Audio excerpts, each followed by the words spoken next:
Таластагы 18 жаштагы кыздын өлүмү кылмышка шектүү асынып алды. Талас облусунун Кара Буура районунда кыздын өлүмүнө шектүү адамдын жансыз денеси табылгандыгы боюнча билдирүү келип түштү.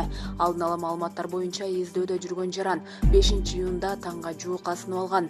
Буга чейин Талас облусунда кыз өлтүрүлгөндүгүн облустук ички иштер башкармалыгынын маалымат кызматынан кабарлашкан.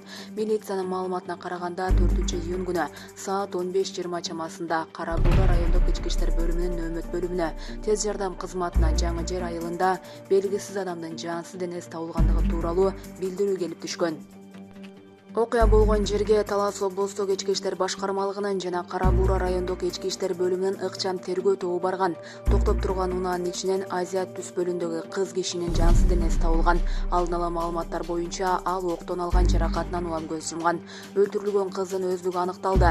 Ал Жаңы Жер айылынын 2003-жылы туулган тургуну болгон. Унаа айып жайга токтотулду. Аталган факты кылмыштардын жана жоруктардын бирдиктүү реестрине Жаза кодексинин 130 киши өлтүрүү беренеси боюнча катталган. Булак турмуш кейжи.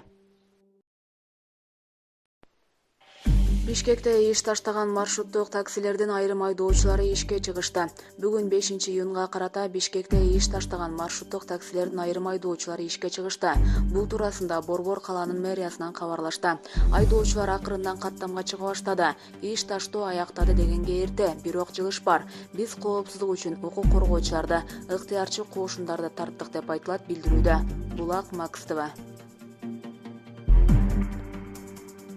Ырчы Анжелика чет өлкөдөн турак жай алды. Ырчы ишкер актриса Анжелика чет өлкөдөн ак өргөлүү болду. Тагыраагы Ырчы Түркиянын Алания шаарынан турак жай сатып алганы өзү менен байланышканыбызда белгилүү болду.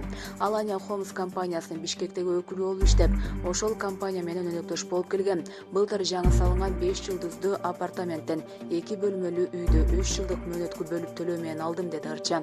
Анжелика айым туулган күнүн Түркия мамлекетинен белгилей турганын, ал жактан деле иштерим кадимкидей уланта берерин айтат. Булак Супер кейжи.